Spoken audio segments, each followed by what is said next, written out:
E o que acontece se o jogador não tiver o nível suficiente para jogar profissional e mesmo assim quiser jogar o circuito profissional? A grande verdade é que ele vai patinar, não vai conseguir melhorar o ranking dele e com isso ele vai continuar gastando dinheiro para jogar. É uma coisa que acontece muito, esses jogadores, eu tenho o sonho de jogar profissional, meu objetivo é ser tenista profissional. E muitos, às vezes, consideram, o jogador se inscreve no torneio profissional para jogar o qualificatório de um torneio Future de 15 mil dólares e ele já se considera profissional. Isso para inflar o ego dele, né? Para manter o ego dele grande. E isso acaba jogando contra ele mesmo, porque no final das contas ele vai acabar gastando dinheiro e não é barato para jogar profissional. Então, a não ser que a família dele tenha muito dinheiro, ou ele tenha um patrocinador que banque esses custos dele, esse jogador ele vai acabar patinando e não vai sair muito do nível onde ele está. Então, o profissional não é fazer um ponto ATP, não é fazer um ponto WTA. E sim, o profissional é conseguir viver de tênis e ganhar dinheiro jogando tênis. E para isso você precisa estar entre os 150 do mundo, pelo menos, para não dizer top 100.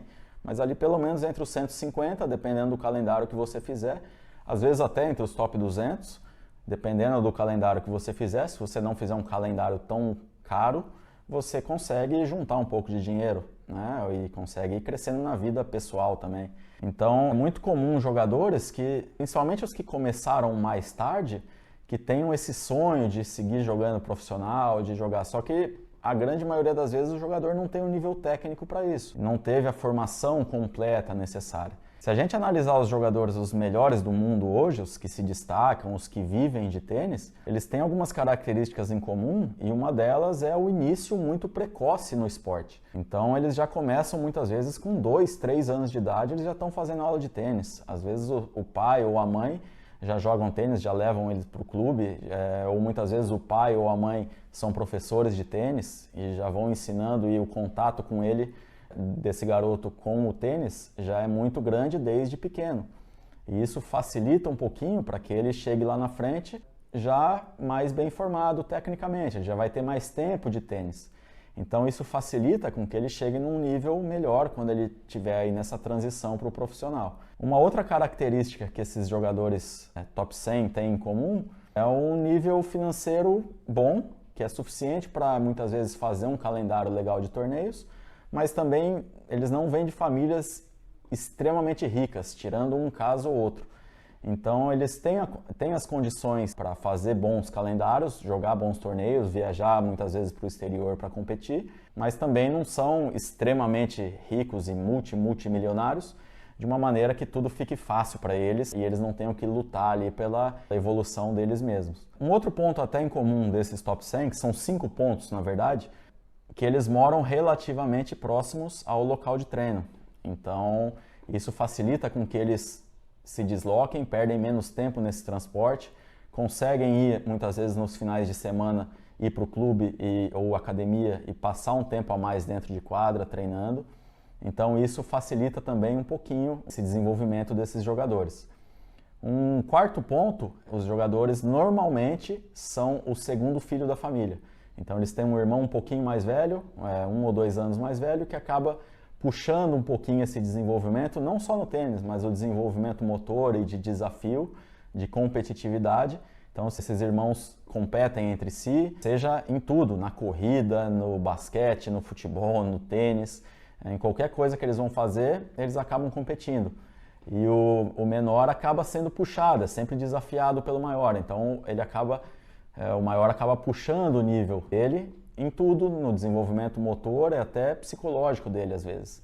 Então ele acaba se desenvolvendo um pouco mais e quando ele chega ali com 17, 18 anos, ele já está num nível superior.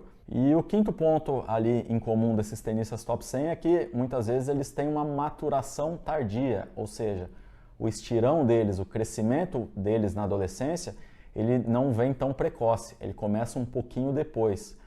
Porque isso, muitas vezes, faz com que, quando eles chegam ali com 13, 14 anos, que é a época que dá o estirão, esse pico de velocidade de crescimento, muitas vezes eles ainda estão menores. Então, eles têm que buscar alternativas para conseguir ser competitivos. Então, muitos se tornam jogadores mais regulares, muitos pensam um pouco mais taticamente, E isso acaba lá na frente, quando eles crescem também e o nível de força acaba ficando um pouco mais equivalente, isso acaba sendo um diferencial para esses jogadores. Então existem alguns critérios que podem ajudar a gente a decidir se eu vou ter condições de jogar um tênis profissional ou não. Um outro ponto importante para ver se eu vou chegar no nível de jogar um tênis profissional e viver de tênis é que os meus resultados eles venham desde sempre. Então, por exemplo, dificilmente um jogador que ele não tem bons resultados ali nos 10, 12, 14, 16 anos, dificilmente ele vai começar do nada nos 18 e no profissional a ter ótimos resultados. Muito difícil, não funciona desse jeito.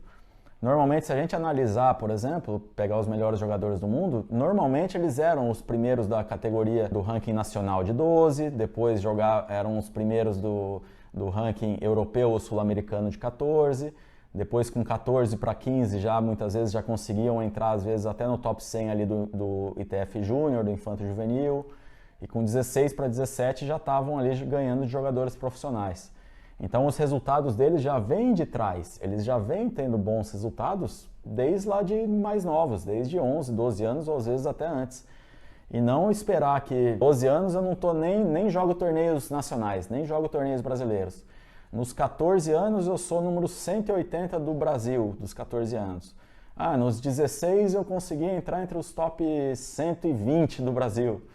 E achar que assim, uma hora para outra, num passe de mágica, eu vou conseguir chegar no profissional e explodir.